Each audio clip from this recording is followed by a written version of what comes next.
the CBS Broadcast Center in Los Angeles, this is CBS2 News at 5 p.m. No rest for the storm weary. You're looking live at Santa Monica, where raindrops are covering our camera. This is no day at the beach. We are on storm watch.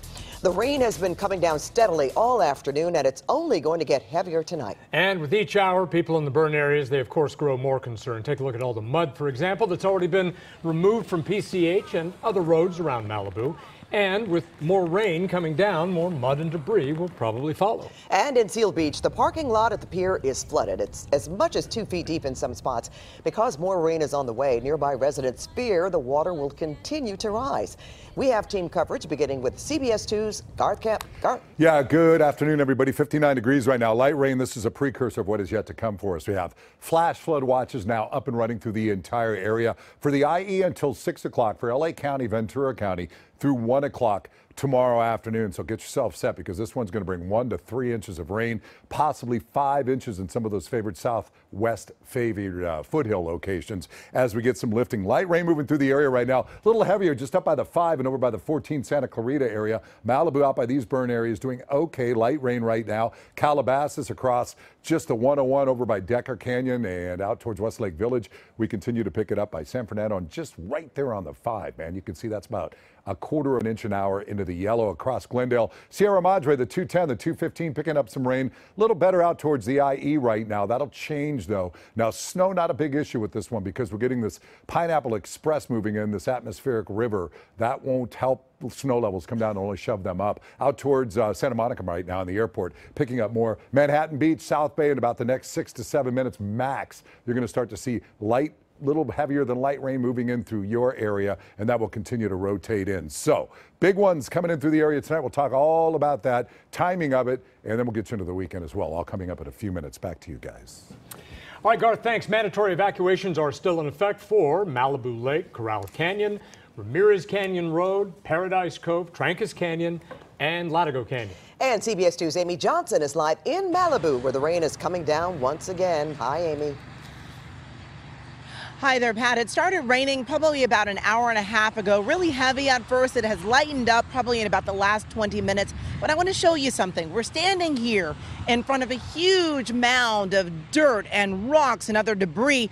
All of this has been scooped up from PCH and other streets here in Malibu as crews prepare for another round of the storm. Caltrans crews in a race with the storm, trying to beat Mother Nature to the punch. They put up dams and installed a drainage line, hoping to guide the coming rain into a drain and avoid more mud flows on PCH. I'm a little nervous. I'm new to this. I'm originally from Pennsylvania, so we don't deal with this kind of weather. Many of the neighborhood streets are lined with sandbags. Neighbors have put out stacks of bags and even bales of hay to protect their homes and property from the heavy rain expected to hit the Woolsey fire-scarred hillsides. You have to prepare as best you can. The mudslides that happened last year up in Montecito have really highlighted to people, you could be next. It could be our house. Evacuations are in place in many areas. Deputies are patrolling and keeping a close eye out for possible looters. That makes me feel a little bit more safe knowing that our community is doing all they can to kind of be prepared. Area schools have been closed as Malibu waits for the storm. About the only people who have welcomed this system, surfers, happy to see the storm whipping up huge waves. And back here live now, we are right next to PCH. You can see a few cars here going by, but really light traffic and not a lot of water on the roadway that you can tell. I was hoping that a car could go by so you can actually see how much water is spraying up from the cars, but really no real problems happening just yet. But again, so many people have done what they needed to do to prepare for this storm. Reporting live in Malibu, Amy Johnson, CBS 2 News. Amy, thanks. Well, rain and heavy fog are likely to blame for this massive pileup on the Cajon Pass. The collision shut down the southbound 15 freeway south of Oak Hill Road in Hesperia for hours. At least a dozen cars and 3 semis collided shortly after 9 this morning. Cars with varying amounts of damage littered the freeway. Caltrans had issued a fog advisory, and the dense fog still hung low as crews worked to clear the roadway. Unlucky drivers were stuck as Caltrans closed all lanes for almost 3 hours. Oh man, I already took a nap. About sucks. Want to go home? Jess, how long you guys been in traffic? Too long. Hour and Well, only 2 people were hurt in the pileup. They suffered minor to moderate injuries. Laguna Canyon Road was closed for a time this morning in Laguna Beach because of that. Car crashed right into that power pole near El Toro Road, knocked it down. The driver told CBS2 it was the wet road that caused him to slide. He wasn't hurt, but it's another reminder to all of us. You gotta slow down in the rain. In our mountains, the storm is dumping a lot of snow in Wrightwood. Skiers and snowboarders are taking advantage of all the fresh powder, although it was difficult to even see at times. And you can track the rain tonight. On CBSLA.com/weather, we have on-demand weather briefs. We have updated videos from all of our weather team all night long. You can also see our radar, local forecasts, even for your zip code, and a lot more. Now, the LA teacher strike is in its 3rd day, and there's word that the union and school district may return to the bargaining table soon. CBS 2's Dave Lopez is live outside the teachers union headquarters in Koreatown. Dave. Well, still no comment from either the union or the school district officials. We do know that the mayor is working hard, and no word from the mayor's office whether he's been able to broker some kind of deal where at least they go back to talk. No deal in the works, but they're trying to get them to go back to the table. As for the numbers, they're pretty staggering. The school district just confirmed there were 131,000 students in class today, meaning about 470,000 students were not. And since the school district gets money from Sacramento based on attendance, that means since the strike began, 3 days now, the district has lost $70 million.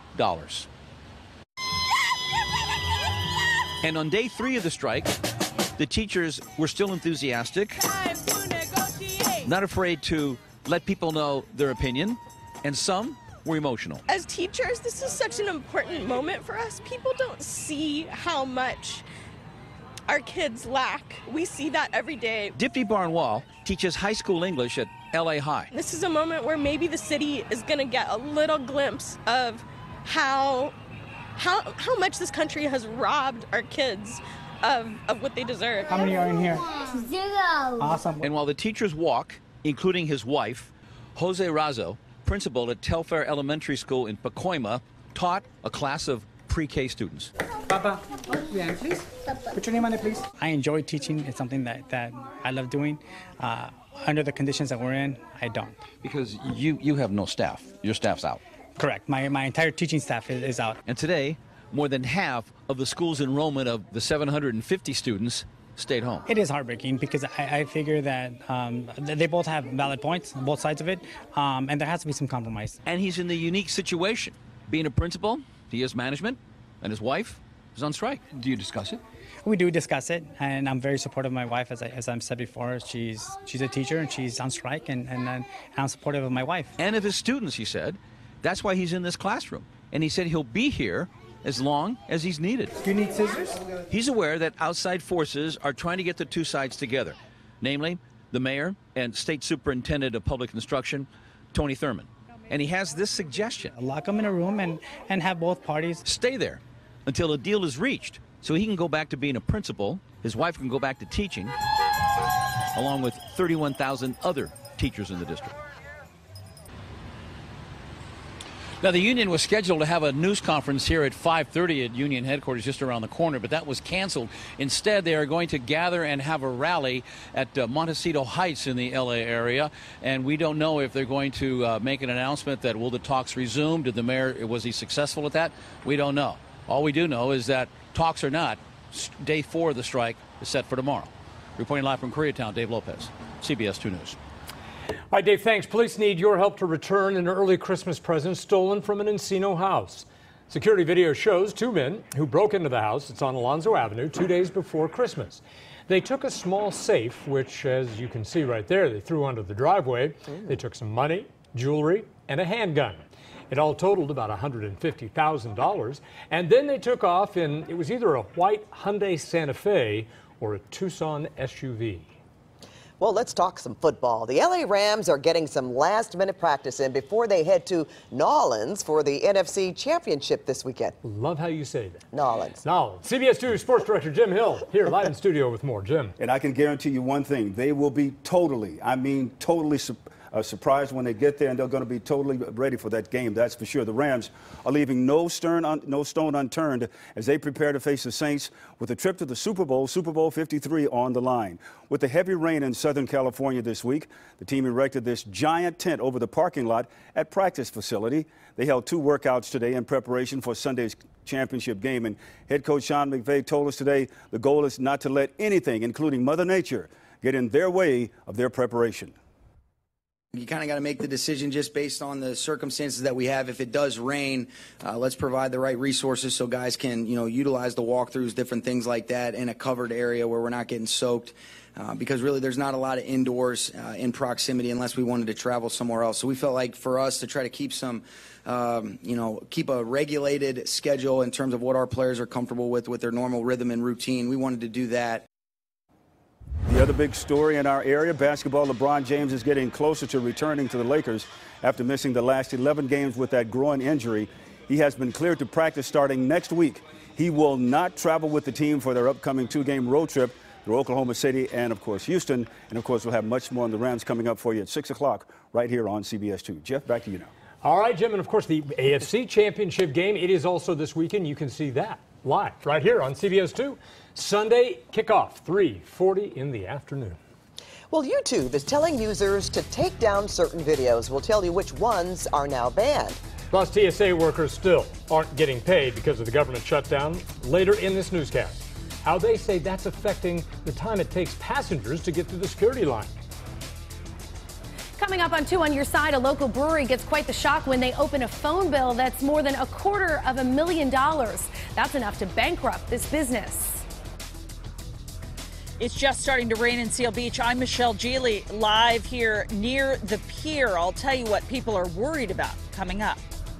Hey, everybody, I'm Garth Kemp. 59 degrees right now downtown. Rain's on the way. We'll tell you about it coming up.